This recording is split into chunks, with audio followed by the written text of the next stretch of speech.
Sharp Blakely, Comcast Sports Night. Coach, just general thoughts on that first quarter blitz that they put on, and just it seemed like from that point on, you guys were just fighting an uphill battle from that point. Yeah, and I thought you never want this to happen, but I felt like that zapped us on the other end a little bit, we missed some makeable opportunities. They did a great job of attacking the paint, and it was clear that those guys had really emphasized that. And we need to do a better job on both ends of the court so that we don't dig ourselves that hole.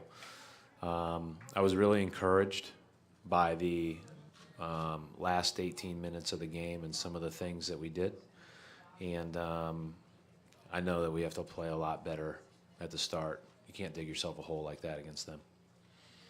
Michael Pina, Vice Sports, Coach. Yeah.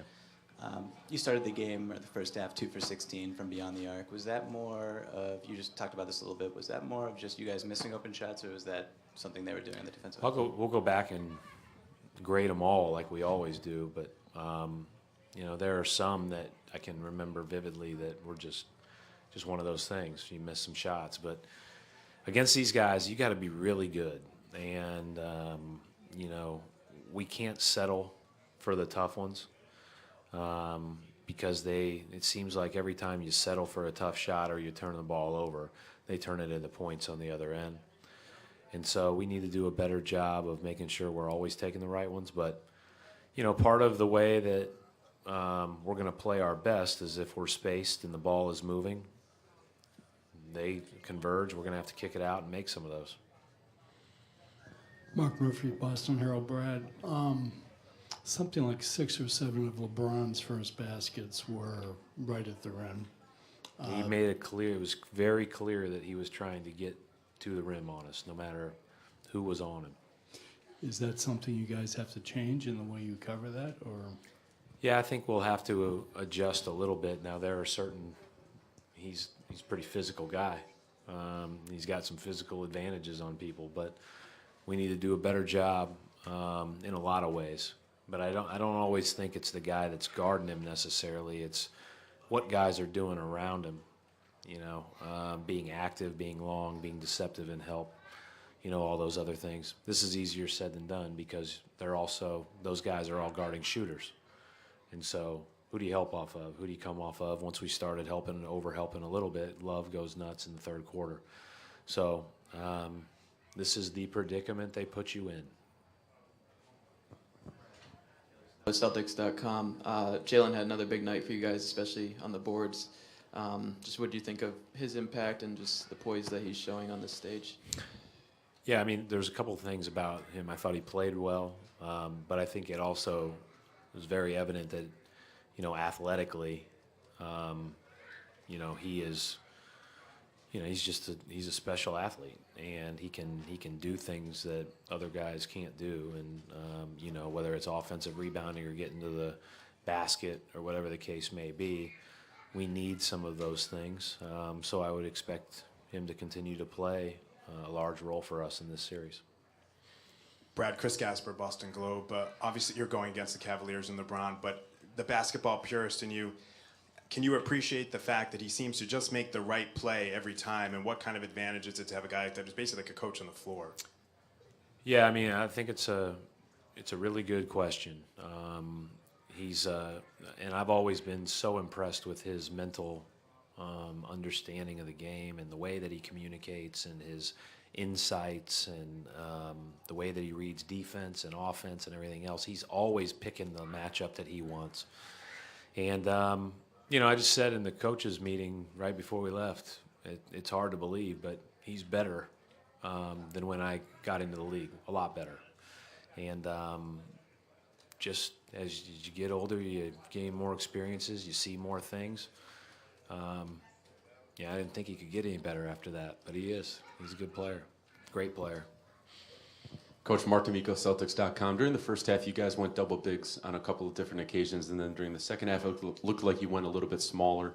What is it about the Cavs that makes it so difficult to figure out exactly what you guys want to do from a lineup perspective? Well, I think we've been double bigs a lot when we've played some of our best basketball this year, but And then, you know, there have been moments where we weren't able to do it, and we had to go small. But, you know, usually we have at least one, sometimes two bigs when we are double bigs that can both shoot threes. Today I felt like it was more advantageous to go small later.